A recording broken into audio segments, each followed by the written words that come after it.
Explosão de carro em Massachusetts coloca a família brasileira em risco. Café brasileiro tem recorde de exportação e Estados Unidos estão no topo dos compradores. Começa em Nova York evento literário brasileiro. Na semana do Grammy Latino, Miami recebe eventos paralelos sobre música brasileira. E brasileira se destaca no futebol e é disputada por 10 universidades dos Estados Unidos. E é claro, inspirando as colegas de time e enchendo a comunidade brasileira aqui nos Estados Unidos de muito orgulho pela trajetória que ela tem trilhado.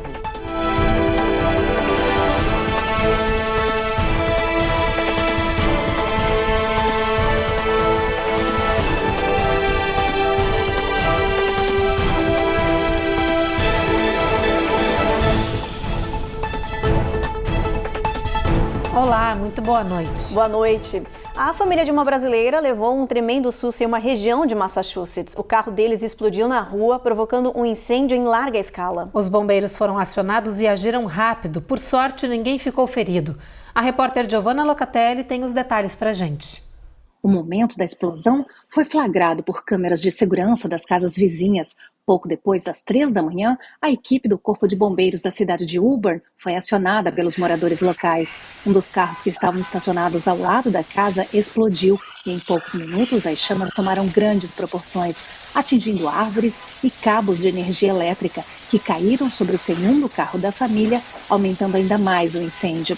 A moradora da casa onde os carros incendiaram é a brasileira Jéssica Soares, que foi acordada com o barulho das explosões junto com o filho de 5 meses. Ambos passam bem. Segundo o Corpo de Bombeiros, ninguém ficou ferido e as equipes conseguiram apagar o fogo antes que ele se espalhasse pelas propriedades vizinhas. Não é difícil estudar inglês à medida que envelhece seu cérebro. O café brasileiro bateu recorde nas exportações no mês de outubro. Foram quase 5 milhões de sacas. E os Estados Unidos, dessa vez, ficaram em segundo lugar na lista dos países que mais compraram o nosso café. Aqui para o território norte-americano, vieram quase 25% do total das exportações brasileiras. Quem ficou no topo da lista foi a Alemanha. Isso quando se fala do café comum. Já a respeito dos cafés diferenciados, considerados orgânicos, sustentáveis e de qualidade superior, os Estados Unidos seguem como o principal comprador. Para esse tipo de grão, em números gerais, as exportações brasileiras cresceram 42% em outubro, em comparação com o mesmo período do ano anterior. Os números foram divulgados no relatório mensal do Conselho dos Exportadores de Café do Brasil. Mudando de assunto, começa amanhã o 6º Encontro Mundial de Literatura do Focus Brasil em Nova York. O evento gratuito promete uma intensa programação de palestras e debates que vão celebrar o talento literário brasileiro. Completando 6 anos em Nova York, o Encontro Mundial de Literatura Brasileira promete ser uma grande celebração em prol da nossa cultura, reunindo talentos consagrados, jovens promissores e a comunidade local. A missão do Focus sempre foi criar espaços de discussões diversas sobre a arte e a cultura brasileira de modo geral e envolver os brasileiros que moram fora do Brasil. O evento gratuito da Focus Brasil acontece amanhã e quinta-feira no Consulado Geral do Brasil em Nova York. A abertura contará com a presença do embaixador Adalni Hussein. Na programação serão 2 dias intensos de debates e lançamentos. Entre os destaques está a escritora Mônica Grayley, que vai participar de um painel falando da importância do português. Ela foi a primeira língua a ser globalizada, é a 5ª mais falada do mundo, é idioma oficial em 9 países e um território que é Macau, na China. Então eu acho que já está na hora de que essa língua ocupe o seu lugar de direito. Um dos objetivos dessa ação é ser uma plataforma para divulgar o talento brasileiro no exterior. Com 20 anos de carreira, o quadrinista Mário Cal é um dos escritores que irá trazer novidades para o evento. Eu estou muito feliz de participar do Focus Brasil Nova York para poder apresentar as minhas primeiras publicações em inglês. E mais ainda de poder conversar com o público e com os meus colegas sobre as histórias em quadrinhos como uma forma tão poderosa de linguagem, de comunicação e de expressão também. Escritores, leitores e amantes da cultura brasileira vão poder se conectar e trocar experiências. Ao final do 2º dia, acontece a entrega do Prêmio Destaques Literários de 2024. É preciso se registrar no site focusbrasil.org para poder participar. Literatura é vida, literatura é nossa história, literatura é contar sobre nossos sentimentos, refletir sobre nossos problemas, descobrir novos caminhos. E daí esse sucesso, porque nós somos contadores de histórias. Nós gostamos de ler, ouvir e entender o mundo através das histórias. E esse encontro é uma oportunidade de nós trocarmos mais ainda informações. E o Grammy Latino acontece nesta semana, dia 14, em Miami. Muitos nomes da música brasileira estão na lista de presença, a maioria concorrendo a prêmios. E diante dessa celebração da cultura musical latina, vários eventos paralelos estão rolando no sul da Flórida. São painéis que debatem a ascensão da presença brasileira no Grammy Latino e as oportunidades de amplificação. O MC Daniel, que a cada ano faz mais sucesso, estava nessas conversas. Foram discutidas, por exemplo, estratégias para aumentar a visibilidade dos artistas brasileiros na mídia digital. E teve conversa franca sobre os desafios para realizar o intercâmbio cultural entre artistas brasileiros e latinos nos tempos atuais. No próximo bloco, tem reportagem sobre o czar da fronteira nomeado por Trump para lidar com a crise de imigração. E presidente Biden vai receber Donald Trump amanhã na Casa Branca para discutir a transição de poder.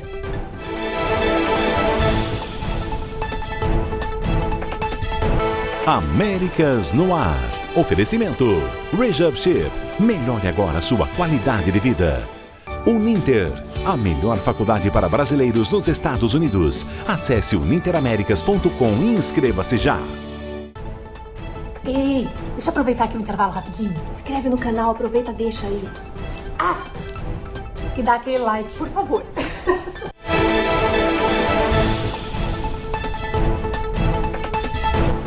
No Arizona, uma imagem de tirar o fôlego. Um menino de 2 anos foi flagrado correndo sozinho em uma rua movimentada e provocando, claro, pânico nos motoristas. Já no Texas, uma câmera de segurança registrou um momento chocante em que o motorista perde o controle do carro, sai voando e atinge em cheio uma residência. Vamos ao nosso giro de flagrantes de hoje. O acidente foi em Houston, no Texas. As imagens mostram o motorista atingindo um poste de luz em alta velocidade. O carro sai voando, passa por cima de uma cerca, atinge uma residência e pega fogo. O impacto do acidente foi tão alto que assustou vizinhos e a própria moradora da casa. Por sorte, ela estava do outro lado da residência e não sofreu nada. I was in the kitchen fixing my so-called breakfast. A polícia e os bombeiros foram chamados no local. O motorista conseguiu escapar do acidente com ferimentos leves. Uma investigação foi aberta. Em Mesa, no Arizona, um menino de 2 anos, usando apenas fralda, foi flagrado correndo sozinho em uma rua movimentada. A cena desesperadora provocou pânico numa motorista. Toda a atenção durou menos de 5 minutos. Uma mulher apareceu no local, atraiu a atenção do menino e o resgatou do local.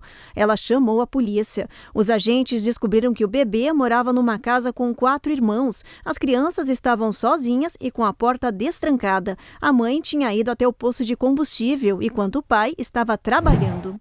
Em Granbury, no Texas, os bombeiros tiveram que correr contra o tempo para salvar um menino de 2 anos que estava preso no 2º andar de um prédio em chamas. Os agentes usaram uma escada para chegar até a janela do 2º andar. Eles quebraram o vidro e resgataram a criança. Liam escapou ileso, sem nenhum arranhão. A mãe contou que o fogo se espalhou rápido e que conseguiu apenas salvar o filho mais velho de 4 anos. Os bombeiros foram considerados pela mãe e por vizinhos heróis.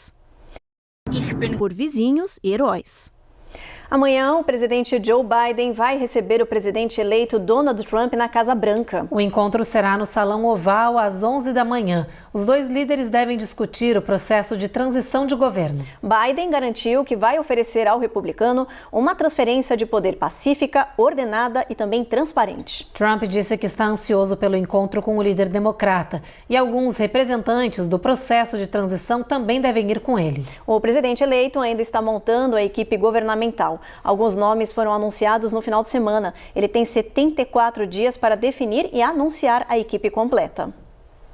E uma dessas pessoas anunciadas pelo presidente eleito Donald Trump vai ser o novo chefe da Agência de Controle de Imigração e deve colocar em prática as promessas do republicano de deportação em massa. Mas estima-se que 11 milhões de imigrantes ilegais vivam aqui nos Estados Unidos, entre eles vários brasileiros. A Eloá Urazen mostra pra gente que para expulsar essa população sem status não vai ser tão fácil assim não, já que deve esbarrar na falta de orçamento. Pela segunda vez, o veterano do ICE, Tom Homan, sai de sua aposentadoria a pedido de Donald Trump. O presidente eleito quer que o oficial com mais de 30 anos de experiência em imigração comande os esforços de proteção das fronteiras americanas. Também chamado de czar da fronteira, Homan é coautor do Projeto 2025 e foi um dos entusiastas da estratégia de separação de famílias imigrantes, uma prática considerada cruel por ativistas e defensores dos direitos humanos. Agora, o polêmico oficial fica responsável por cumprir a maior e mais popular promessa de Donald Trump, a deportação em massa. Nessa questão da deportação, eu tenho certeza que ele vai fazer algum gesto de deportação em massa, né? Mas a gente sabe, por exemplo, hoje eu estava lendo algumas análises de custo do que seria deportar todos os migrantes indocumentados. Chega a quase 1 trilhão, acho que é 930 bilhões de dólares que teriam que ser gastos entre você caçar essas pessoas, né? Ter todos os custos associados a apreendê-las e expulsá-las do país, né? Então eu acho que ele vai implementar assim, uma agenda mais radical. Isso pode gerar uma oportunidade de reação, né? Mas também eu não acho que ele vá cumprir tudo que ele prometeu nesse sentido. De fato, os gastos necessários para deportar as 11 milhões de pessoas que estão nos Estados Unidos sem documentação é algo bastante questionado. Trump e Homan, porém, afirmam que esta operação não tem preço e que vão cumprir esta promessa. Durante a convenção republicana em Nova York, o czar da fronteira usou seu discurso para enaltecer o agora presidente eleito e para deixar um recado para todos aqueles que estão aqui ilegalmente. Comecem a empacotar as suas coisas, porque vocês vão voltar para casa.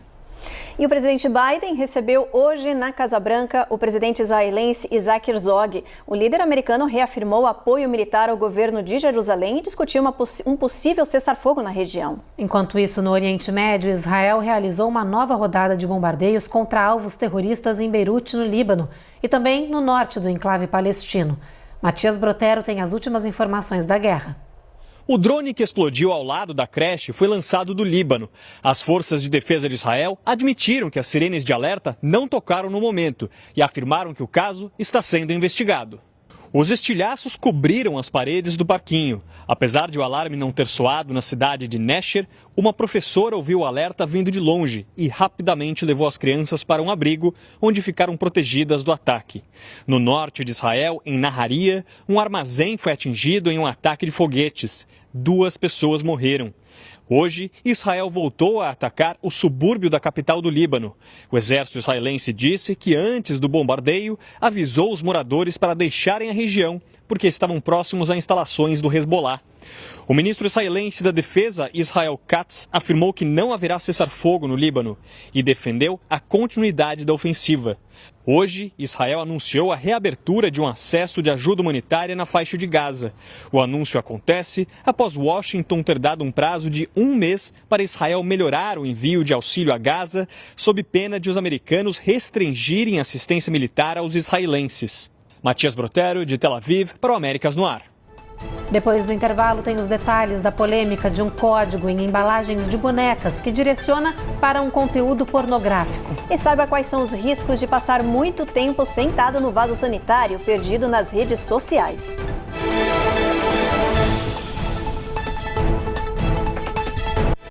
Wanna get paid? Agora, uma polêmica envolvendo a gigante de brinquedos Mattel. A empresa lançou uma boneca baseada no filme Wicked, mas a marca cometeu um erro grave que chocou pais e especialistas. Ao invés de um código nas embalagens levar os consumidores para o site oficial do filme, os pacotes das bonecas trazem um link que vai direto para um site adulto pornográfico. A Mattel disse que está retirando todas as bonecas do mercado. Depois da polêmica gerada pelo grave erro, a Mattel se pronunciou e pediu desculpas aos consumidores, alertando aos pais que o link que está na caixa da boneca não é apropriado para as crianças. A empresa também pediu para quem já comprou o produto para descartar a embalagem ou cobrir o link. Além disso, grandes varejistas como Target, Walmart e Amazon já retiraram as bonecas das prateleiras. Outras lojas também estão tirando os brinquedos de seus estoques online. A Mattel ainda não confirmou se vai reimprimir as embalagens ou se fornecerá adesivos para corrigir o erro. O incidente acontece pouco antes do lançamento do filme Wicked nos cinemas, em 22 de novembro. A fabricante norte-americana apostava no sucesso de vendas da boneca, da famosa personagem do filme. Mas agora, com esse erro considerado grave, a empresa teme prejuízo em vez de lucro. Por outro lado, a Mattel está alertando os consumidores que alguns revendedores estão se aproveitando da situação. Algumas bonecas com as embalagens erradas estão sendo vendidas na internet com preços que podem chegar até $2.100. A fabricante norte-americana condenou a ação e pediu para as pessoas não incentivarem esse comércio ilegal. Esse caso da Mattel chama muita atenção por ser inusitado. Como é que um site inapropriado pode ser confundido com um site de uma boneca? Parece que foi de propósito. Não me refiro como um recurso de promoção, mas como uma sabotagem. De qualquer maneira, o erro aconteceu. A questão é, isso vai afetar a imagem da Mattel? Sim, com certeza vai. Mas isso vai depender de como a Mattel vai lidar com essa questão. A maneira de como ela vai reagir a esse fato inusitado pode até fazer com que ela venda mais bonecas do que ela imaginava vender. Mas precisa ser feito com muita cautela, com muita inteligência, com muita sabedoria e prudência.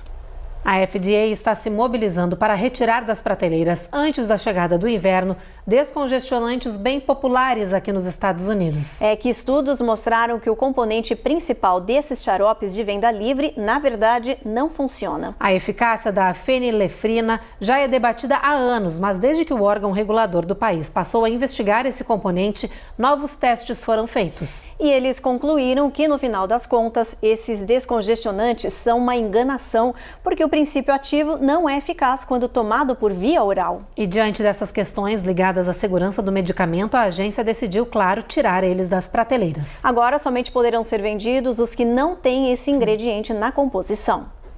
O assunto agora é uma mudança nos hábitos de muita gente quando se vai ao banheiro, levar o telefone celular junto. O problema é que a maioria acaba perdendo a noção do tempo que passa ali sentada, perdida nas redes sociais. E isso é um risco e tanto para a saúde.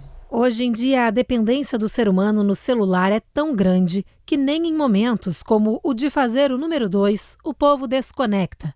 E isso tem aumentado os atendimentos médicos nos Estados Unidos por causa de problemas relacionados ao uso do telefone na privada, que acaba prolongando o tempo de uma pessoa nessa posição. E são muitos os riscos.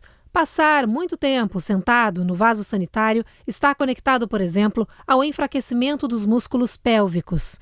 E é o assoalho pélvico que sustenta os órgãos do corpo humano. E o estresse desse músculo aumenta o risco de prolapso retal, quando o reto cai e fica pendurado para fora do corpo. Além disso, o molde dos assentos gera uma compressão das nádegas.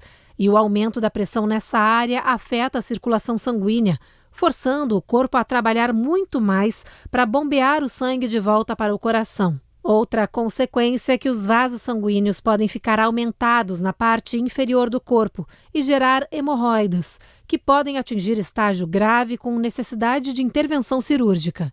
Para não correr esses riscos, os especialistas orientam que o ideal é passar em média 10 minutos sentado no vaso sanitário. Eu levo o telefone, é o tempinho que a gente tem para dar uma checada nas mensagens. Aí eu fico em torno de uns 10 minutos, 15, sempre além do que é necessário. Se você vai pro banheiro, você vai, faz o que tem que fazer e sai, né? Mas com o telefone você já fica lá 5, 10, 15, 20 minutos. Infelizmente totalmente errado, mas todo mundo faz. Então, é tipo assim, a gente procura não tentar levar, né? Mas, infelizmente, a gente vai, fica muito tempo lá no banheiro e com isso pode desencadear uma hemorroida, coisa assim que não vai fazer bem para a saúde, né, das pessoas. Então, a gente faz, mas não é aconselhável, né? A seguir, brasileira se destaca jogando futebol aqui nos Estados Unidos e é disputada por 10 universidades do país. E a gente atualiza a situação dos incêndios florestais graves na Califórnia, New Jersey e New York.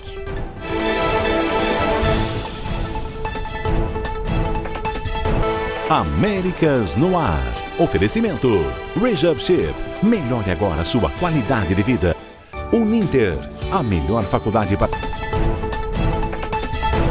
Os Estados Unidos estão vivenciando um forte ano de incêndios florestais, com mais áreas queimadas em 2024 do que a média anual da última década. E a situação dos incêndios ativos mais perigosos atualmente se agravou, tanto na costa oeste quanto na leste do país seguem queimando.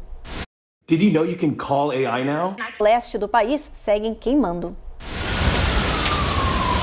De um parque na cidade de Nova York às florestas do outro lado do rio Hudson, em Nova Jersey.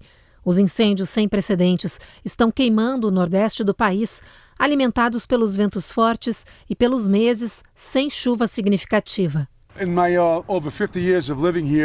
O prefeito de Greenwood Lake diz que em 50 anos morando na região nunca havia visto algo assim. O fogo já fez ao menos uma vítima, Dariel Vasquez, um funcionário de parques e recreação de 18 anos. Ele trabalhava na contenção das chamas quando morreu. Os incêndios causam ainda mais um problema, a fumaça tóxica que cobre os estados da região, deixando milhões de pessoas em alerta. No sul da Califórnia, seguem as ordens de evacuação. O fogo continua avançando e destruindo casas. Agora há também preocupação com a contaminação da água, porque muitos sistemas de abastecimento foram danificados. Some of these structures that burned were connected to the live active water distribution systems. O risco é que toxinas de detritos do fogo podem entrar no sistema de água potável. Quem vive nessas áreas é desaconselhado a usar a água de torneira pelos próximos dias. Hoje, dezenas de pessoas estão internadas por ferimentos e problemas respiratórios por causa do fogo na região. E enquanto partes do sul da Califórnia queimam, outras regiões estão enfrentando neve pesada desde o final de semana. É o caso de Eldorado County, onde até as estradas foram bloqueadas por causa da pista escorregadia. No Colorado, caíram mais de 19 polegadas de neve desde a última terça-feira. Outro estado que registra neve pesada é o Novo México. Perto de Albuquerque, vários motoristas acabaram ficando presos na interestadual durante horas. A rodovia precisou ser limpa pelas autoridades para a liberação do tráfego. Vamos aproveitar e dar uma olhadinha no nosso mapa, ver como é que vai estar o clima amanhã em boa parte do país. Vamos lá? A gente começa por Boston, previsão lá de sol brilhando forte o dia inteiro, máxima de 46. Nova York, a máxima é de 50, sol forte também nessa região. Norfolk, tempo encoberto, a mesma coisa em Charlotte e Atlanta também. Atlanta, máxima de 63. Na Flórida, a gente tem tempo encoberto em Jacksonville e Tampa. Em Miami, a gente tem previsão de chuva ao longo do dia, com mínima de 75. New Orleans tem trovoadas em Houston, a gente tem tempo encoberto, máxima de 86, mínima de 56, Evelyn. Previsão é de tempo encoberto na área de San Antônio, mínima de 54, mas as nuvens dão espaço para o sol total em El Paso, onde a máxima não passa de 69. Em Albuquerque, olha a mínima baixinha, gente, 32. Em Phoenix, sobe um pouquinho a temperatura, mas bastante sol na previsão. Em Los Angeles, no sul da Califórnia, ainda muito sol na previsão, máxima de 78, e previsão de chuva no norte do estado, em São Francisco, onde a mínima bate 51 graus. Agora a gente fala de futebol, porque a Anistia